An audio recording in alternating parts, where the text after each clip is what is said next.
Sesaat lagi akan kita saksikan penampilan drama kolosal yang menggambarkan sejarah perjuangan Panglima Besar Jenderal Sudirman dalam berjuang merebut kemerdekaan dari tangan penjajah. Hadirin tamu undangan, kita sambut penampilan prajurit TNI dalam sosiodrama perjuangan Panglima Besar Jenderal Sudirman.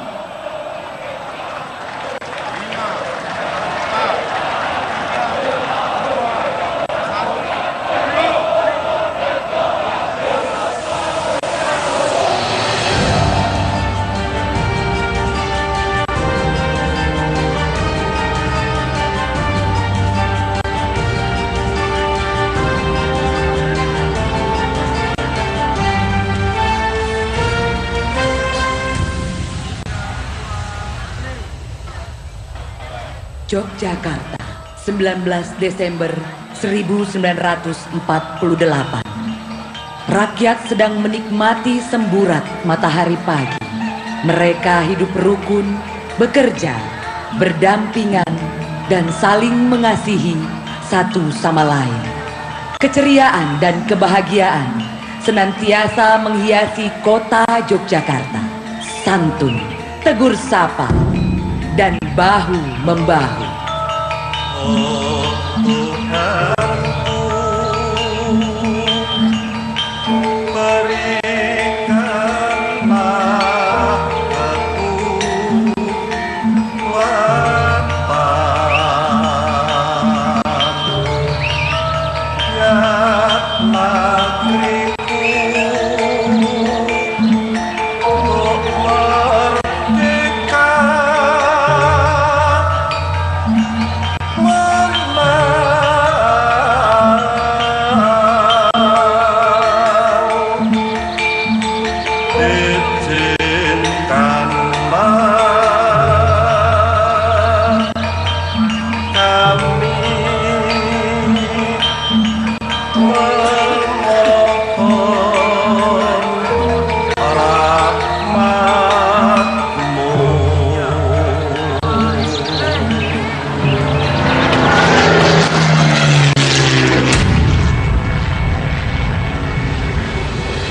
Lalu tiba-tiba, pesawat cocor merah, pasukan Belanda menembaki gedung-gedung dan jalan raya.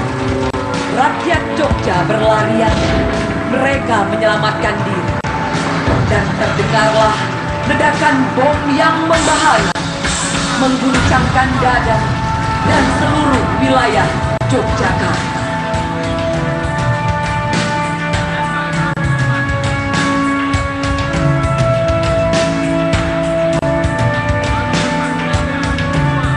Penyerbuan Belanda telah sampai ke telinga Jenderal Sudirman. Jenderal Sudirman yang saat itu dalam keadaan sakit segera bangkit dari ranjang dan memerintahkan Suparjo Rustam untuk melapor kepada Presiden Republik Indonesia Soekarno yang saat itu sedang berada di Gedung Agung Yogyakarta.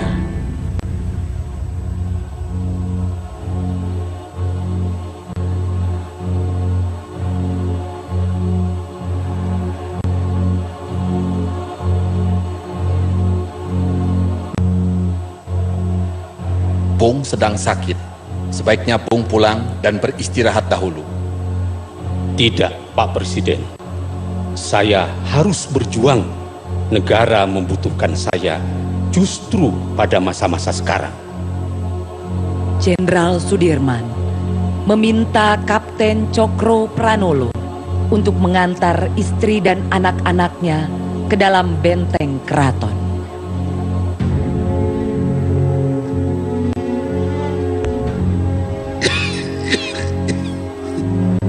Jangan sekali-kali di antara tentara kita ada yang menyalahi janji, menjadi pengkhianat nusa, bangsa, dan agama. Harus kamu senantiasa ingat bahwa tiap-tiap perjuangan memakan korban. Jangan sekali-kali membuat rakyat menderita. Cukuplah mereka menanggung banyak luka dari peperangan yang sudah berlangsung lama. Jangan sekali-kali membuat rakyat merasa terbebani oleh kita. Cukuplah mereka memikul beban atas banyak kesengsaraan yang telah ratusan tahun menimpa.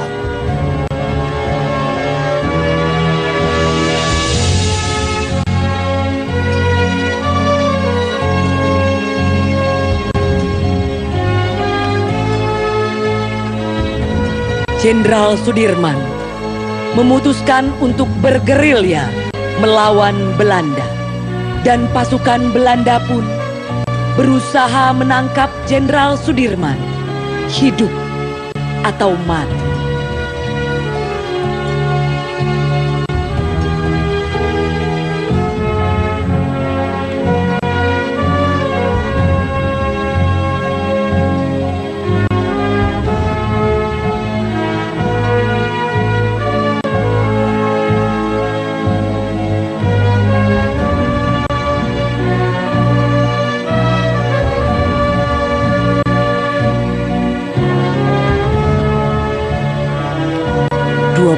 Desember 1948,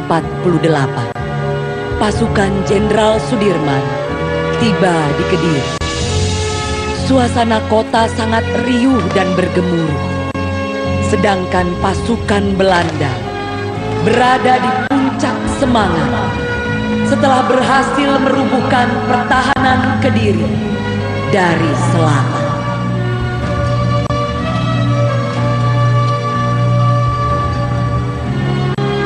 Jenderal Sudirman sangat ahli dalam strategi mengecoh lawan.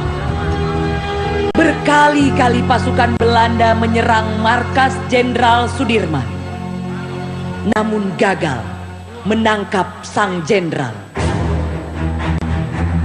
Lalu pada suatu saat di daerah Karangnongko, untuk menghindari kepungan Belanda, Suparjo menyuruh Letnan Heru Keiser yang perawakannya mirip dengan Jenderal Sudirman untuk menyamar dengan mengenakan mantel hijau yang selalu dipakai beliau.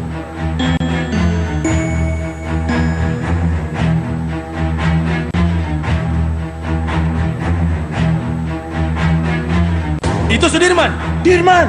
Dirman. Dirman! Dirman! Dirman! Belanda pun menyerang dengan menerjunkan pasukan untuk menangkap Jenderal Sudirman yang ternyata palsu.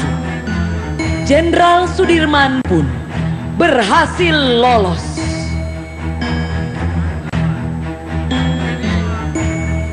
Jenderal Sudirman dan pasukan telah sampai di daerah Sedayu. Jenderal, kita dikepung Belanda. Kita tidak bisa kemana-mana. Tenang, mari kita semua berzikir. Jenderal Sudirman dan pasukannya memakai sarung melantunkan zikir.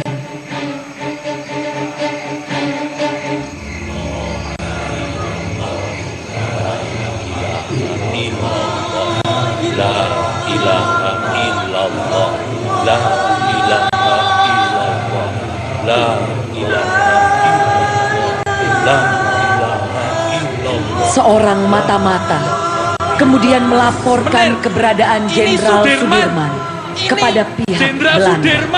Nei, itu bukan Sudirman. Hutverdom. Ini Sudirman. Nei, Ini Sudirman bukan seperti itu. Kamu berbohong.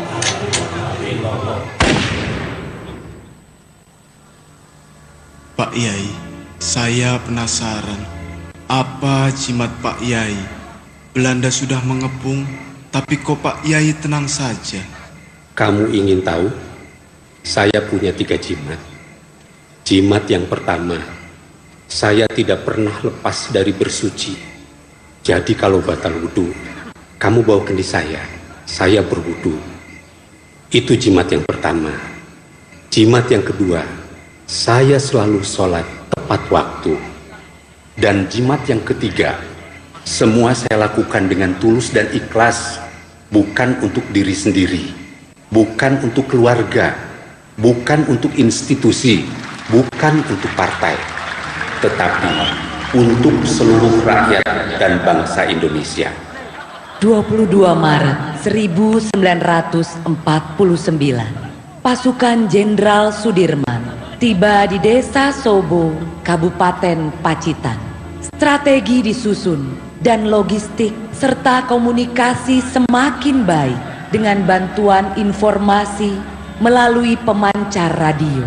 Selama di Sobo, beliau pun selalu mengundang dalang wayang jembung untuk menghibur masyarakat Sobo dan sekaligus memberikan penyuluhan tentang nasionalisme dan patriotisme. Tentara Melonto di Konlumo. Besok senang, bengi saya senang. Sekali merdeka, tetap merdeka.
Kabar kekalahan tentara Belanda di berbagai wilayah Indonesia dan perjanjian yang mengharuskan Belanda keluar dari Republik Indonesia.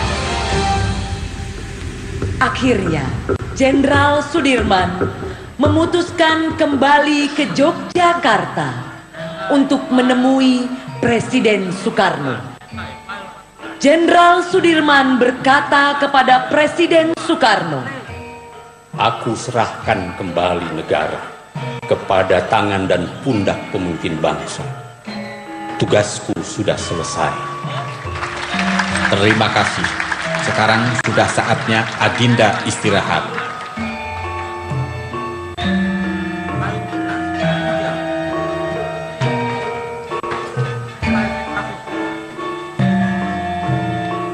Kami, Tentara Republik Indonesia, akan timbul dan tenggelam bersama negara, sanggup mempertahankan kedaulatan dan kemerdekaan Republik Indonesia sampai titik darah penghabisan. Robek-robeklah badanku, potong-potonglah jasadku, tetapi jiwaku yang dilindungi benteng merah putih akan tetap hidup, tetap menuntut bela siapapun lawan yang dihadapi. Tentara bukan merupakan suatu golongan di luar masyarakat, bukan suatu kasta yang berdiri di atas masyarakat. Tentara hanya mempunyai kewajiban satu, ialah mempertahankan kedaulatan negara dan keselamatannya.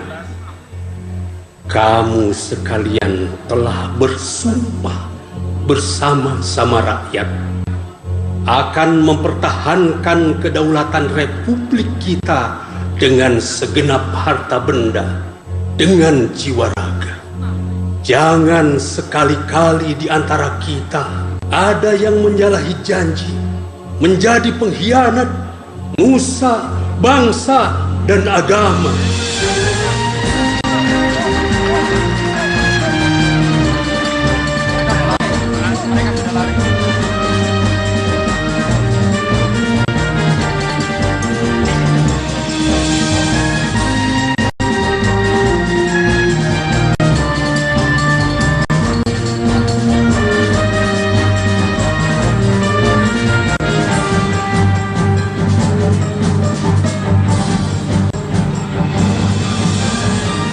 Hadirin sekalian, sesuatu yang luar biasa. Pemeran Jenderal Sudirman adalah Saudara Ganang Priambodo Sudirman, cucu Jenderal Sudirman.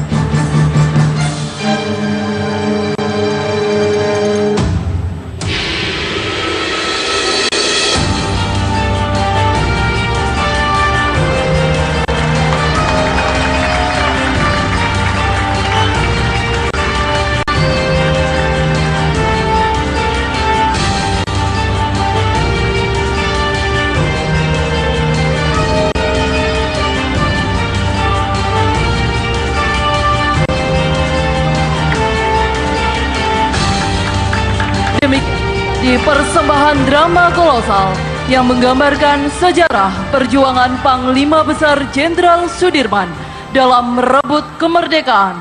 Sekali merdeka, tetap merdeka. Yang terhormat